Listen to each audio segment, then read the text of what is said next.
written agreements, negotiations, treaties that were signed, sealed, and delivered that I never signed, sealed, and delivered. They're basically gonna make you play ball, and we're already playing ball. It's hardball. We're playing hardball. Absolutely. And part of that entails psychiatric evaluation, because they will try to depict you as a basket case, just like and that's no problem. But the thing is, I'm not that, and they can try to depict me as that. As long as I'm not that, their attempt to defame me, it just exposes more what it is I'm trying to expose. Snarkiness of their ways. The fact that this system of justice, or this so-called justice system, is really a system of injustice that lacks the original intentions that did establish a court of jurisprudence with the laws that were based on the natural and universal laws, which I follow. To be more specific, we could talk about fundamental question: did they find prints? To my knowledge, they haven't shared that information yet, but to my knowledge, they do not have prints. And to be even more specific with you, there is no reason my print should be on it.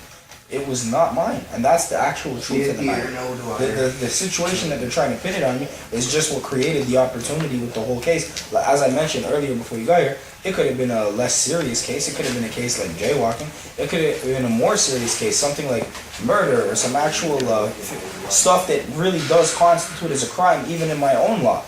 At which point it becomes more specific. But that still doesn't give the magistrate or the chief of, the justice of the peace or any other so-called judge the jurisdiction over me as who I am. Crime, by definition, you're dealing with something unmoral and unrighteous and wicked and consciously intent against that. Whereas legally, crime, the definition of crime, is a positive or a negative act that doesn't fall into, that infringes upon the law, as you're suggesting. So it's like, for that to actually be a crime, you know that running across the street on a red light is illegal because of the territory and the laws and all of the different papers that are written, the bills and the acts. But if you're doing it to save somebody's life, and you do end up saving somebody's life now, and you're supposed to stand trial for that so-called victimless crime or whatever, it didn't hurt nobody, you didn't make no car crash, and you saved a life even, so it's one up rather than one down. At what point in time does it become a real crime for a judge or a jury to decide whether or not you're guilty and you're deserved, if you merit some sort of consequence or repercussion of that? A good metaphor I could use is a knife.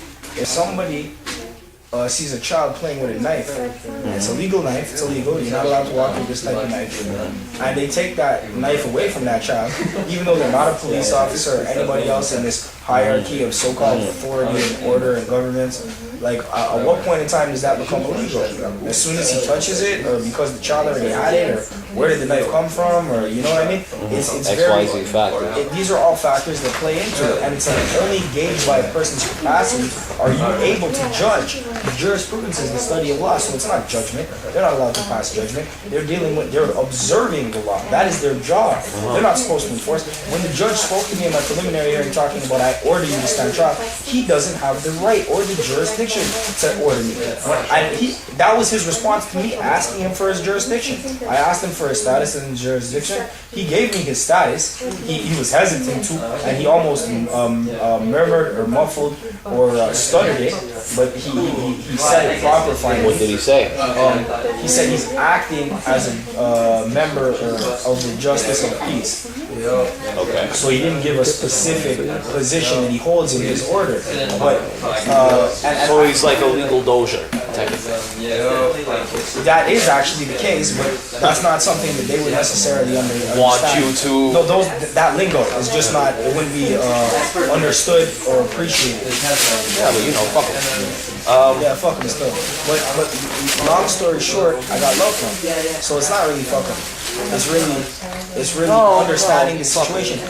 Those people in the room are not my enemy. They're more on my side than the real enemies that are making these specific evil intents. That are putting these people in places that are not qualified to judge and letting them judge every day. It's not their fault. They think they're qualified to judge. So especially when you're dealing with these certain situations, like you're saying by default, but by default, I have a contract with my God and my covenant that predates this country's law and all of their bullshit, so there's nothing they can say to me. However, they're going to anyway, so the only way they can do anything about it is by force.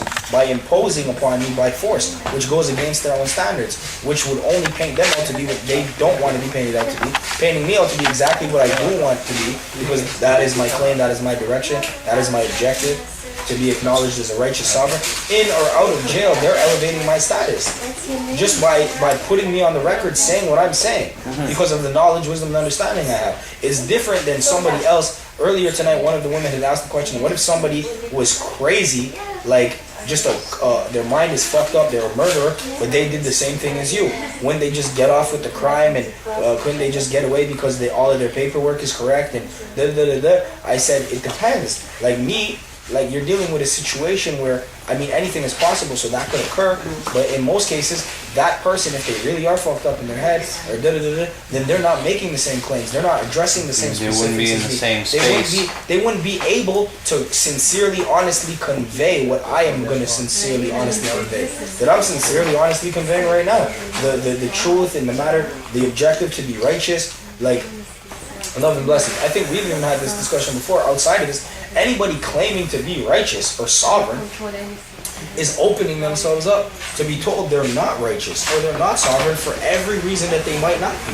But that's part of the conscious process that they've engaged in order to develop, to manifest these things. And that's what the whole thing is in court. If they're trying to charge my natural being, my proper person, my multi-dimensional physical being, that coexist in harmony on alternative dimensions, some that they don't even substantiate as tangible because they can't, because it's invisible or unseen, even though it's recognized in court, and they hide it in their Latin wording when they talk about actus, mens reus, sepos, and all these other little terms that they attach to you, which allows them to incarcerate you because of these non-tangible things. If you're unable to understand and you're not of a capacity to communicate in that language of the law, so they really take advantage of a lot of people a lot of the time who don't deserve what they do get, even if they are in some way guilty of some sort of infraction morally or ethically or legally in some cases. But like, I mean, as far as I'm concerned, like, you already know that I'm righteous. Yeah, man, me here, me there. Like, if anything, the only last thing I want to add to everything is it's like, there's a certain reality that exists that is undeniable, that a lot of people deny on a regular basis. And these are addressed by a lot of the prophets, apostles, disciples, saints, revolutionaries, all of the people under the influence of the Most High God, and even those that are unconscious of what's possessing them to do these positive things that really stand out, that really separate the good from the evil, the bad. And as I mentioned earlier today, this is an age-old story between good and evil. So it's like my family has actually been oppressed. There's been highly sophisticated attacks used against my people for generations and generations, and I'm the result of that, coming from the most ethnic, diversified neighborhood in the world, dealing with a lot of fascism and what they call racism or prejudice, and a lot of, like, there's multiculturalism to the highest degree in my community where I'm from. There's a lot of profiling, there's a lot of awkward interactivity amongst the so-called peacekeepers or police who don't really create peace in those areas. I was arrested. This whole case comes from Courtenay and the neighborhood I'm from. All of it is so relative to the specifics of my brother's case, to the case with the other youth that was murdered a year ago or 2 years ago, Freddie Alberto Villanueva. All of these different stories that relate because of what it is we're up against. This Muhammad Anas, all them boys. This is, yeah, and him too, he was murdered uptown. Which is oh just yeah, another 2005, 2006. we don't forget that, right by the Petro Canada, man. And I know Officer Faisal was there. We know that's Faisal. You know what I'm saying? I got love for you because I know you ain't the worst thing. It's the people. He's that more righteous than I am. I don't like none of y'all niggas. Fuck y'all. I don't like faggots. you, but I love you. I got love for you because I understand what love is. I can't hate my enemy. I love my enemy. And at this point in time, you play a position on the other side of defense, and we're talking about wicked and righteous, good and evil, and that's what it's always been. This is psychological warfare, interdimensional warfare. You're dealing with, they attack us in every way they can, and it gets very physical. What I'm doing is very submissive and humble. This is a word war. I'm putting my words on the record. I'm giving them documentation and paperwork. Everything that they've done to us that we didn't know about, that creates these defaults, that I never signed on to this. I never signed on to be Canadian. My people predate Canada in this same land.